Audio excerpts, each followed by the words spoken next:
2024 లేదా 25లో డిగ్రీ లేదా బీటెక్ చదివారా? సాఫ్ట్‌వేర్ జాబ్ కోసం ఎదురు చూస్తున్నారా? అయితే కోడ్ జ్ఞాన్ 100 డేస్ కోర్సులో చేరండి, జాబ్ సాధించండి.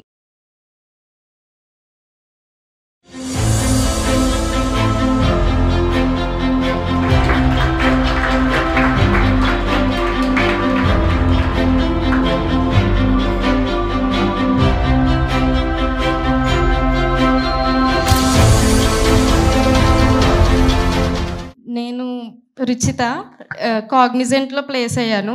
JFS 20 batch. నాకు ఇంటర్వ్యూ మేలో అయ్యింది. ఇప్పుడు ఆఫర్ లెటర్ బ్యాక్గ్రౌండ్ వెరిఫికేషన్ అయ్యి డేట్ ఆఫ్ జాయినింగ్ వచ్చింది. అండ్ మెయిన్గా క్లస్టర్ బట్టి ఇంటర్వ్యూ జరుగుద్ది, టెక్నికల్ అసెస్మెంట్ అయినా క్లస్టర్ బట్టి జరుగుద్ది. నాది పైథాన్ క్లస్టర్ వచ్చింది, క్లస్టర్ 2. దాన్ని బట్టి ఇంటర్వ్యూ అండ్ టెక్నికల్ అసెస్మెంట్ జరిగింది. పైథాన్ బేసిక్స్ అడిగారు. ఇంటర్వ్యూలో అయితే 2 కోడ్స్ రాయమన్నారు అండ్ పైథాన్ బేసిక్స్ అడిగారు. కోడ్ జ్ఞాన్ కోచింగ్కి వచ్చేసరికి మెయిన్గా జావా ఫుల్ స్టాక్ నాది. ఆనంద్ సార్ జావా చెప్పారు మాకు.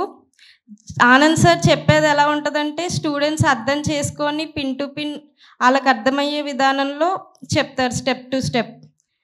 ఆనంద్ సార్ అయితే చాలా మాకు కోర్ జావా అయిపోయింది, చాలా బాగా చెప్పారు.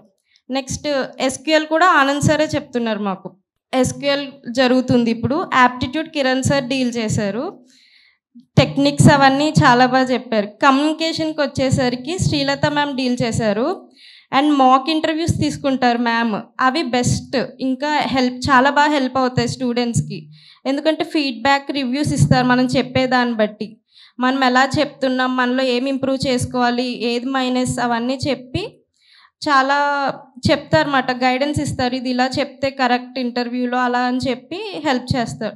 కిషోర్ సార్ అయితే మాస్టర్ క్లాసెస్ తీసుకున్నారు మాకు. ప్రతి ఇంటర్వ్యూ పాయింట్లో అన్నట్లో కోడ్ జ్ఞాన్ తరపున ప్రతి ఒక్క ఫ్యాకల్టీ హెల్ప్ చేశారు, సపోర్ట్ ఇచ్చారు. మనకి వీక్లీ ఏఐ మాక్ ఇంటర్వ్యూస్ ఉన్నాయి. సో అవి నీకు ఎలా యూజ్ అయ్యాయి? అంటే అందులో కమ్యూనికేషన్ వైజ్ ప్రతి దాని వైజ్ రేటింగ్ వస్తుంది కదా, 5 స్టార్ రేటింగ్ ఇస్తారు కదా. దాన్ని బట్టి హానెస్ట్ మనం చెప్పే ప్రాక్టికల్ నాలెడ్జ్ అవన్నీ ఇంప్రూవ్ చేసి దాన్ని బట్టి ఇస్తారు. అది అయితే మ్యాక్సిమం హెల్ప్ అయింది ఇంటర్వ్యూస్ అటెండ్ అవ్వడానికి. అంటే ఇప్పుడు ఇంకా డెవలప్ చేశారు మాక్ ఇంటర్వ్యూస్, దాన్ని కోడింగ్ రాయడం అవన్నీ ఆ పోర్టల్లో.